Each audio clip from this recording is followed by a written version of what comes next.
He was a comet. He was there for an instant, and lit up the entire universe. And then he was gone. I finished the third act, and I'm streaming tears. This is the greatest play since Death of a Salesman. We would walk down a street, and there'd be hundreds of people who would mob him because he's now, you know, one of the biggest stars in the world.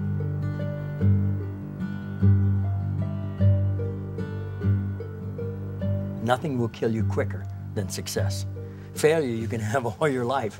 Might have enjoyed the idea of the boy who could have been but never was.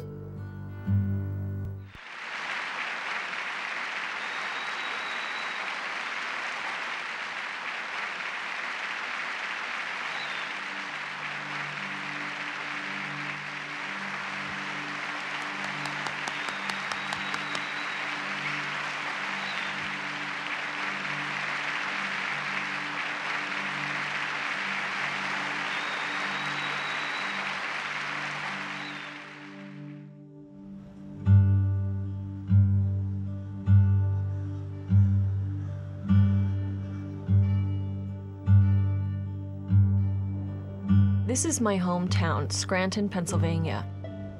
While I was growing up here, Scranton was known for two things: coal mines and Jason Miller, a Pulitzer Prize-winning playwright who also happened to star in one of the scariest movies ever made. Jason Miller had a meteoric rise to fame, and then almost as quickly seemed to disappear. Jason ended up back here in Scranton. He was the local boy made good, turned tragic hero. It seems like everyone in this town has a story about Jason Miller. Well, this is mine.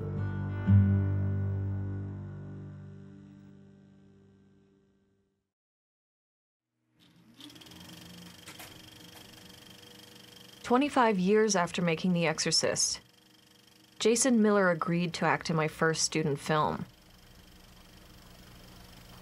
You can go home now.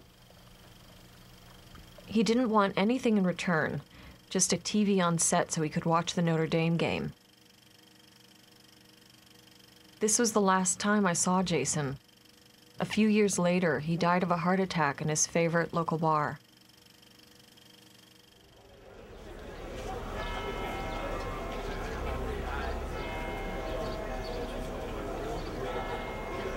And while Hollywood turned out to mourn the loss of a great talent in Jason Miller, people from Scranton also mourning the loss of a beloved native son. He was an exasperating, aggravating man. And extraordinarily sensitive, vulnerable man, too. And so much so that he didn't take care of himself. And that's the exasperating, aggravating. His mission on this earth wasn't done yet. He was a wonderful man, and like I said, it did good for Scranton here. We don't have too many celebrities, but he was really one of a kind. Jason traded in a life in Hollywood for a humble life in Scranton among family and friends. I was just a kid when he returned, but I remember how he was received like a hero. Jason Miller is back in town, you know, and everybody wanted to, like, touch him and stuff, you know, just for good luck, maybe.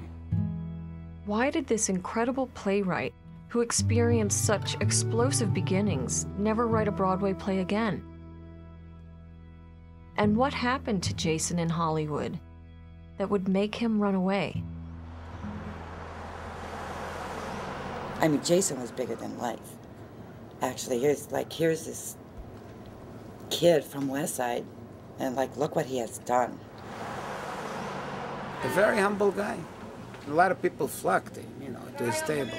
But he himself walked in, hi, how are you, like any other customer. You'd never think he's a famous man. Like that much about him a lot. I don't like to talk about it as if he was a failure. Never say that about Jason. He was the best thing that ever came out of this town